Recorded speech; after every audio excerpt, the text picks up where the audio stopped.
അസ്സലാമു അലൈക്കും വറഹ്മത്തുള്ളാഹി വബറകാതുഹു. ബിസ്മില്ലാഹിർ റഹ്മാനിർ റഹീം. അൽഹംദുലില്ലാഹി റബ്ബിൽ ആലമീൻ. വസ്സലാത്തു വസ്സലാമു അലാ റസൂലില്ലാഹി വഅലാ ആലിഹി വസഹ്ബിഹി അജ്മഈൻ. അമ്മാ ബഅദ്. റബ്ബി ഇശ്റഹ് ലി സദ്രി വയസ്സിർ ലി അംരി വഹ്ലുൽ ഉഖ്ദതം മിൻ ലിസാനി യഫ്ഖഹു ഖൗലി. ഏറെ ബഹുമാന്യരായ വേദിയിലിരിക്കുന്ന ഇതിൻ്റെ ഭാരവാഹികളെ, പണ്ഡിതന്മാരെ, എൻ്റെ ശബ്ദം കേൾക്കുന്ന പ്രിയമുള്ള സഹോദരങ്ങളെ, സഹോദരിമാരെ, സത്യവിശ്വാസികളെ, ഇവിടെ ഇരിട്ടി മണ്ഡലം സംഘടിപ്പിക്കുന്ന ഫാമിലി അവേക്കനിങ് കോൺഫറൻസ്, അത് നമ്മളനുഭവിക്കുന്ന, മനുഷ്യർ അനുഭവിക്കുന്ന വ്യത്യസ്തങ്ങളായ പ്രശ്നങ്ങൾക്കുള്ള പരിഹാരം നിർദ്ദേശിക്കുകയാണ് ഇൻഷാ അല്ലാഹ്. ഇവിടെ നമുക്കറിയാം, പുതിയ കാലത്ത് മനുഷ്യൻ അനുഭവിക്കുന്ന ഒട്ടനവധി പ്രശ്നങ്ങൾ, പ്രത്യേകിച്ച് അവൻ്റെ കുടുംബ ജീവിതത്തിൽ മക്കളും മാതാപിതാക്കളും ഭാര്യയും ഭർത്താവും, ഇങ്ങനെ ധാരാളം ആശങ്കകളിലൂടെയാണ് പുതിയ തലമുറയിലെ മനുഷ്യൻ മുന്നോട്ട് നീങ്ങിക്കൊണ്ടിരിക്കുന്നത്. പ്രത്യേകിച്ച് മക്കളെപ്പറ്റി ആലോചിക്കുമ്പോൾ വലിയ ആശങ്കകളാണ്.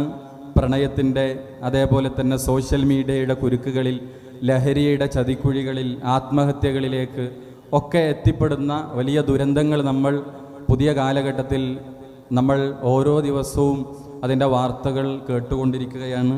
ഇവിടെ നമ്മുടെ എല്ലാ മനുഷ്യരും അവിടെ ആഗ്രഹിക്കുന്നത് സമാധാനവും ശാന്തിയും സ്വസ്ഥതയുമാണ്. ഇവിടെ പലപ്പോഴും മക്കളുമായി ബന്ധപ്പെട്ട് കൗൺസിലർമാരുടെ മുമ്പിലേക്ക് വരുന്ന നിരവധി പാരൻസ്, അവർക്കൊക്കെ യഥാർത്ഥത്തിൽ ഇതിനൊക്കെ ഒരു സൊല്യൂഷൻ, എന്താണ് ഇതിൻ്റെ പരിഹാരത്തിൻ്റെ വഴി എന്നാണ് ഇത്തരം ടെൻഷനുകളിലൂടെ ഡിപ്രഷൻ അനുഭവിക്കുന്ന ആളുകൾ ചോദിച്ചു കൊണ്ടിരിക്കുന്നത്. യഥാർത്ഥത്തിൽ മനുഷ്യൻ അനുഭവിക്കുന്ന എല്ലാ പ്രശ്നങ്ങൾക്കും ഇവിടെ പരിഹാരം നിർദ്ദേശിക്കാൻ കഴിയുന്ന ഒരു വേദഗ്രന്ഥം നമ്മുടെ കയ്യിലുണ്ട്, വിശുദ്ധ ഖുർആൻ എന്ന വേദഗ്രന്ഥം. എല്ലാ പ്രശ്നങ്ങൾക്കുമുള്ള സൊല്യൂഷൻ യഥാർത്ഥത്തിൽ വിശുദ്ധ ഖുർആനിൻ്റെ ആശയ പഠനങ്ങളിലൂടെ പോയാൽ നമുക്ക് കണ്ടെത്താൻ കഴിയുമെന്നാണ്. ചരിത്രത്തിൽ ഒരു ജനപദത്തെ മാറ്റിയ വലിയ ഒരു ചരിത്രം നമ്മൾ വായിക്കുന്നുണ്ട്. ജാഹിലിയ അറബികൾ, അവർ മദ്യത്തിലും വ്യഭിചാരത്തിലും പലിശയിലും സാമ്പത്തിക അഴിമതികളിലും എല്ലാ തിന്മകളിലും ജീവിച്ചിരുന്ന ഡാർക്ക് ഏജ് എന്ന് ചരിത്രകാരന്മാർ വിശേഷിപ്പിച്ച ഒരു ജനപദത്തെ വിശുദ്ധ ഖുർആൻ കൊണ്ടായിരുന്നു പ്രവാചകൻ മാറ്റിയെടുത്തത്. യത്ലു അലൈഹിം ആയാത്തിഹി വയുസക്കിഹിം.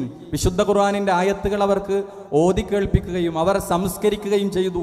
വിശുദ്ധ ഖുർആൻ സൂറത്തുൽ ജുമയിലെ ആയത്തുകളിലൂടെ പഠിപ്പിക്കുകയാണ്. ഇവിടെ സഹോദരൻ്റെ മുമ്പിൽ ഒരു വിഷയം മാത്രം മുന്നോട്ട് വെച്ച് ഞാൻ എൻ്റെ സംസാരം അവസാനിപ്പിക്കുകയാണ്. നമ്മൾ വിശുദ്ധ ഖുർആനിൻ്റെ കേവല പാരായണത്തിനപ്പുറത്ത് വിശുദ്ധ ഖുർആനിൻ്റെ ആശയ പഠനങ്ങളിലേക്ക് കടന്നു ചെല്ലാൻ നമുക്ക് സാധിക്കേണ്ടതുണ്ട്. വിസ്ഡം യൂത്ത് സംഘടിപ്പിക്കുന്ന എല്ലാ ശാഖകളിലും പ്രദേശങ്ങളിലും നടന്നു വരുന്ന ഖുർആൻ ഹദീസ് ലേണിംഗ് സ്കൂൾ QHLSകൾ യഥാർത്ഥത്തിൽ നമ്മൾ അനുഭവിക്കുന്ന എല്ലാ പ്രശ്നങ്ങൾക്കുമുള്ള പരിഹാരമാണ്. യഥാർത്ഥത്തിൽ നമ്മുടെ അടിത്തട്ടിൽ, നമ്മുടെ ശാഖകളിൽ, പ്രദേശങ്ങളിൽ നടക്കേണ്ട ഖുർആൻ ഹദീസ് ലേണിംഗ് സ്കൂളുകൾ. യഥാർത്ഥത്തിൽ ഒരു വാപ്പയും മകനും കുടുംബവും എല്ലാവരും ഒന്നിച്ചിരുന്ന് ഉസ്താദിൻ്റെ ആ ക്ലാസ്സിൽ നിന്ന് ഖുർആനിൽ തൊട്ട് അതിൻ്റെ പാരായണ നിയമവും ആ ആയത്തിൻ്റെ വിശദീകരണവും ആശയ പഠനവും നടത്തുന്നതിലൂടെ അവൻ അനുഭവിക്കുന്ന എല്ലാ പ്രശ്നങ്ങൾക്കുമുള്ള പരിഹാരമാണ് നമുക്കതിലൂടെയുള്ളത്. അതുകൊണ്ട് സഹോദരങ്ങളെ, ഇവിടെ എൻ്റെ ശബ്ദം കേൾക്കുന്ന സഹോദരങ്ങൾ, നമ്മുടെ നാട്ടിൽ നമുക്ക് ആഴ്ചയിൽ 1 മണിക്കൂർ ഖുർആൻ പഠിക്കാനുള്ള സംവിധാനമുണ്ടോ എന്നത് നമ്മൾ ആലോചിക്കേണ്ടതുണ്ട്. 168 മണിക്കൂറിൽ ഒരാഴ്ചയിൽ 1 മണിക്കൂർ സമയം വിശുദ്ധ ഖുർആൻ പഠിക്കാൻ നമുക്ക് സാധിക്കേണ്ടതുണ്ട്. അവിടെ തിരക്കുകൾ പറയുന്നവർക്ക് മുന്നിലും അവിടെ ആ ന്യായവും പറയാനില്ല. പുതിയ ആധുനികമായ സംവിധാനങ്ങൾ, പീസ് റേഡിയോയിലൂടെ അനവധി കോഴ്സുകളാണ് ഖുർആൻ പഠനത്തിന് നമ്മുടെ കൈകളിലുള്ളത്. 500 പഠന കോഴ്സ്, 10,000ങ്ങളാണ് അതിലൂടെ പഠിച്ചുകൊണ്ടിരിക്കുന്നത്. അതുകൊണ്ട് സഹോദരങ്ങളെ, നമ്മുടെ പ്രദേശങ്ങളിൽ ഖുർആൻ ഹദീസ് ലേണിംഗ് സ്കൂളുകളെ, അതിൻ്റെ പങ്കാളിത്തം ശക്തിപ്പെടുത്തണം. അത് ജനകീയമായ ആളുകളിലേക്ക് കടന്നു പോകണം. അതേപോലെ ഖുർആൻ ഹദീസ് ലേണിംഗ് സ്കൂളുകൾ നമ്മുടെ പ്രദേശങ്ങളിൽ ഇല്ലെങ്കിൽ അത് ആരംഭിക്കാനുള്ള ഒരു ചർച്ചയും ഇടപെടലും നമ്മുടെ ഭാഗത്ത് ഉണ്ടാവണമെന്ന് മാത്രമാണ് ഈ സമയത്ത് ഓർമ്മപ്പെടുത്താനുള്ളത്. ഈ കോൺഫറൻസിന് എല്ലാവിധ ആശംസകളും നേരുന്നു. വസ്സലാമു അലൈക്കും വറഹ്മത്തുള്ളാഹി.